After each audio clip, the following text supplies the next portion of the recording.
గెలిచిన సర్పంచులు ఉప సర్పంచులు మీరు ఒక్క విషయం దయచేసి యాద పెట్టుకోండి. ఈ గవర్నమెంట్లో మీరు పనిచేసేది 2-2.5 ఏళ్ళే.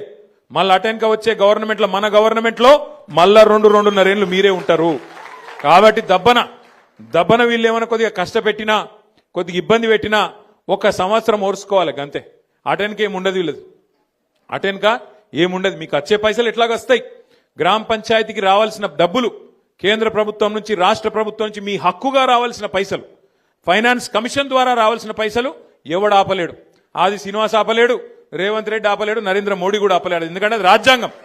అంబేద్కర్ రాసిన రాజ్యాంగం ఆధారంగా మీకు రావాల్సిన పైసలు బరాబర్ వస్తాయి. ఎవనయ్యా కూడా ఆపలేడు అది. కానీ ఏమన్నా గిట్లనే ఆడనో ఈడనో బెదిరించే ప్రయత్నం చేస్తారు. వీళ్ళు చాలా లంగాలు కాంగ్రెస్ వాళ్ళు. వాళ్ళ మాటినకపోతే ఏం చేస్తారు? సర్పంచ్ గారిని ఏదో ఒక దానిలో ఇరికిచ్చి వాళ్ళని సస్పెండ్ చేయాలి. ఎందుకంటే అధికారం కదా, సస్పెండ్ చేయాలి. సస్పెండ్ చేసి ఉప సర్పంచ్ వాళ్ళ మనిషిని పెట్టుకోవాలి, వాళ్ళకు బాధ్యత ఇవ్వాలని చెప్పి లంగ కథలు చేస్తారు. అందుకే మనకు కూడా తెలివి ఉంది కాబట్టి, భగవంతుడు వాళ్ళకే కాదు మనకు కూడా తెలివితేటలు ఇచ్చిండు కాబట్టి నేనేం చెప్తున్నా అంటే, జిల్లాల వారీగా సర్పంచులకు అండగా నిలబెడతందుకు ప్రతి జిల్లాలో లీగల్ సెల్ ఏర్పాటు చేస్తాం. ఎక్కడ ఎవడన్నా మిమ్మల్ని సస్పెండ్ చేసే ప్రయత్నం చేస్తే వెంటనే 1 సెకండ్ కూడా మీరు ఆలస్యం చేయకండి. జిల్లా పార్టీ ఆఫీస్ ఇక్కడనే మీకు పక్కనే ఉన్నది.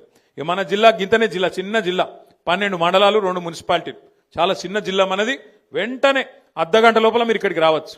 లక్ష్మీనరసింహారావు గారిని, రవిశంకర్ గారిని, రసమై బాలకృష్ణ గారిని, మా తోట ఆగయ్య గారిని నేను కోరుతా ఉన్నా.